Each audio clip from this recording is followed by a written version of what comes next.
So I kept watching the veneer and seeing the grade and how it was being cut.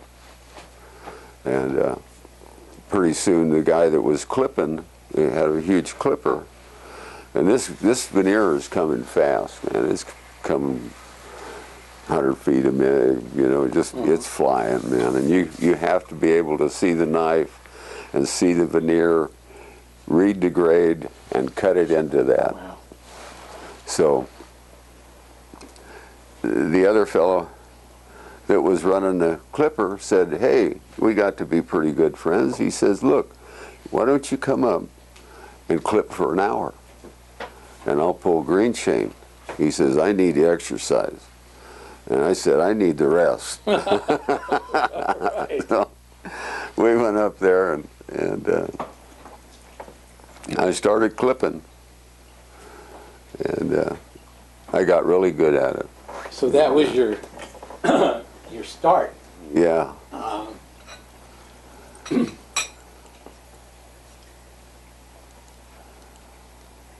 So relating to You know, I worked there for quite a few years, and you started to raise a family. 14. yeah, 14 years. 14 years. Yeah. So you were having And- children during this time? we have 5. At that time? Yeah. Okay, so you have 5 children. Yeah, we got- adopted 2, We adopted 2, and you had 3. and we had 3 of our own. Okay. And So I'm trying to hook up now with the next, and all this time, Lorna has no idea about you and Yogananda. Yogananda. none. She asked you one time on a date if you were. An Indian. And I told her, yeah, I'm an Indian. I mean, I didn't go into Apache, right? I didn't. So she thinks I'm an American Indian. Right. And you put that behind, and that's it. You don't want to bring it up. I set it behind me, and I don't want to have anything more to do with it. And I didn't. So then one day, your daughter, And then Peggy, your oldest daughter, and this girl Patty's into it, and she's really into it, and into SRF. yeah. This And, was like 1972. yeah, it's right about that era. Uh-huh. And so Peggy wanted to join. She wanted to join this religion, you know. And so her and Patty came down to tell Lorna and me that Peggy wanted to be initiated into SRF. And so I'm down at the shop, and down they come, and they have this book, and I walk in, and I'm really busy, and Lorna says, well, you know, come here, and Peggy wants to join this religion. And I said, and I'm tickled to death because I want to see her have religion, you know, whatever it is, you know. And I said, well, sure, you know, great. And then Patty says, this is what it is. And this is the first time I seen autobiography. And I seen his picture, and I just went, oh my God. You know, here we are again. How did this happen? You know, how did this happen? We're miles away, years later, and he's back in my life. And I couldn't believe it, you know. I'm so far away, so removed, and I just couldn't believe it. And so Lorna knew. What were you feeling? Huh? What were you feeling? Mad, sad, glad? Embarrassment. Embarrassed. I was, you know, like I said. Nobody knew about this. This nobody. Was your secret. Yeah, this is, nobody knows, you know. Mm-hmm. My old friend Roy knows, but he's not here, right. You know. And so Lorna knows something's up, and she kind of put 2 and 2 together, looked at the picture, and I looked more like him then than I do now. Of course, I'm an old guy now. But yeah, and then so they left, and Lorna come back, and she knew something was up, and I didn't want to. You know, I'm in a spot. I'm in a tight spot here, man. Yeah, and so it went like that, and everybody knew something was up instantly. You know, all the kids are going, "Wow, what's going on here, man? What's up?" You know, and so I finally told Lorna.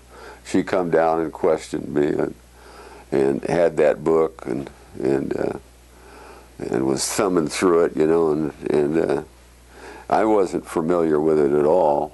You know, I'd never seen it, and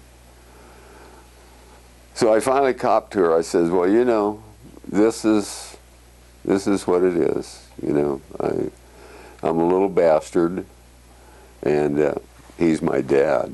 You know, now what do we do? Yeah. So. How did she feel about that then? She didn't know how to. She didn't know what to think. You know, she was kind of upset that I'd never mentioned it, and that I had kind of lied to her, because I don't do that, and she was upset. You know. Yeah. And you know, it took her a little time to digest it. It took me quite a bit of time to digest it, and yeah, it was not a pleasant moment, not a good time, you know. But Peggy did go, and she was initiated, and got into it pretty heavy, you know, for a long time, and then everybody moved on, you know. We dropped it. Forgot about it. It will never be back again. I mean, there's, you know, no Right. problem.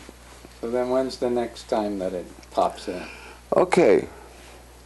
Lorna got breast cancer, and I got pneumonia a whole bunch of times. You know, I'm building engines Right. and working on these, and and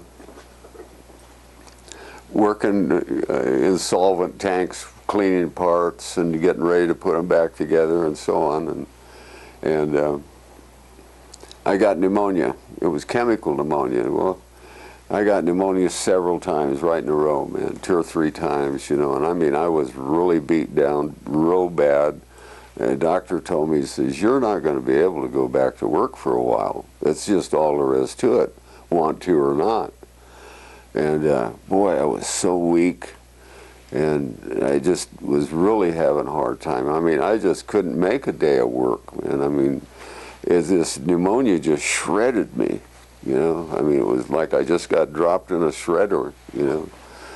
And so Peggy, you know, we're both having trouble, and Peggy went, "You know, I'm going to call the SRF and tell them, hey, you know, they ought to get up here and do something about this," you know.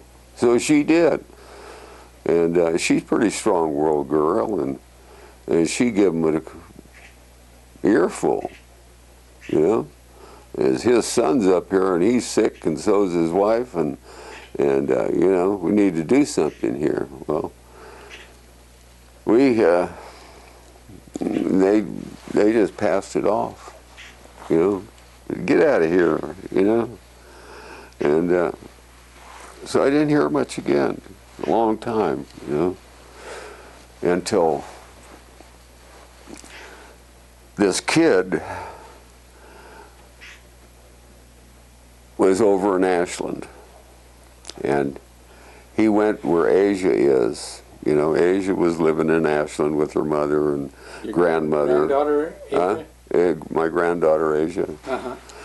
And so this other fellow had a little girl that was over playing with Asia, and he walked over to get his little girl and go. So when he walked in the house, Grandma Jerry has a picture on the refrigerator, one of those stick-on jobs, and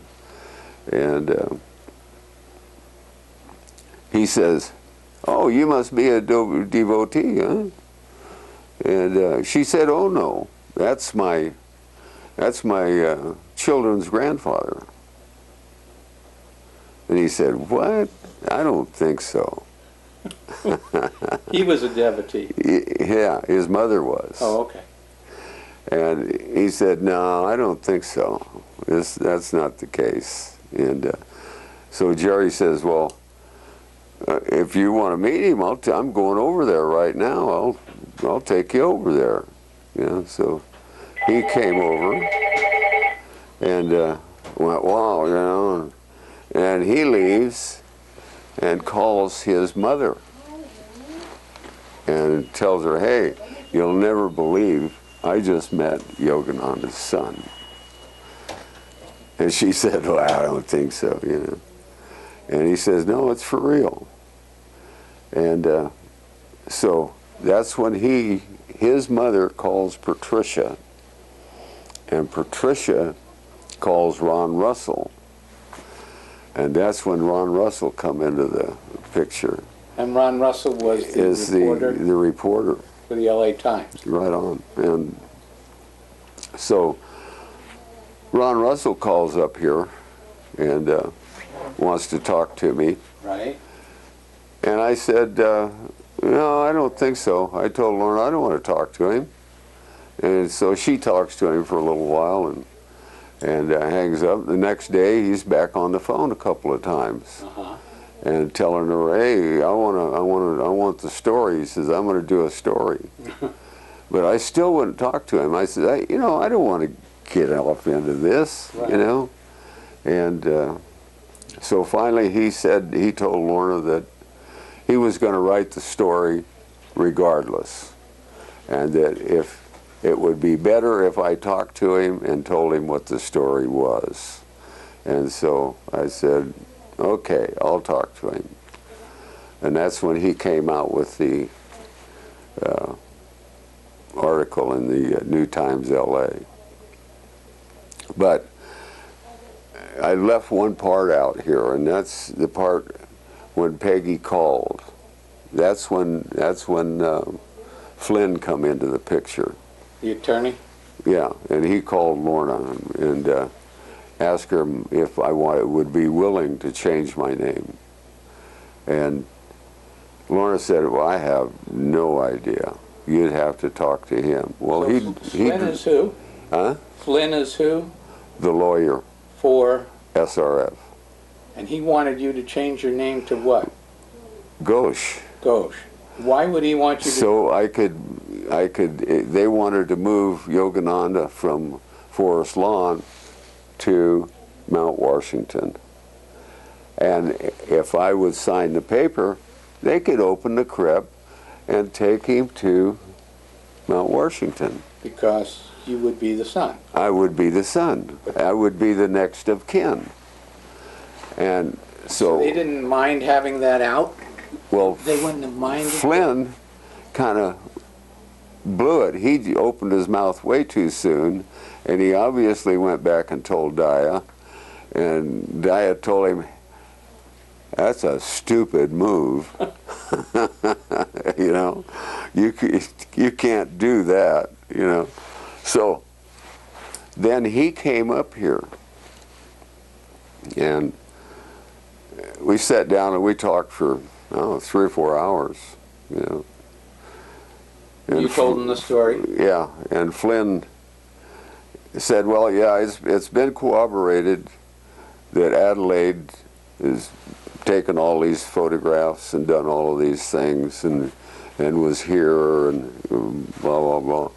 But Yogananda has never, ever been alone with a woman, ever. It just doesn't happen, you know." And of course, you know, we go, "Yeah, well, man, you know," and you know, so I told Flynn, you know, we got all through talking, and I said, "Now, what do you think? I mean, you know the story." I says, "Now, what do you think?"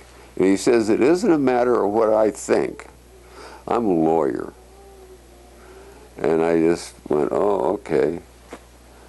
And he was showing me all his bangles and beads and all kinds of crap, you know, and his bracelet, and he had another stone bracelet up around his arm, and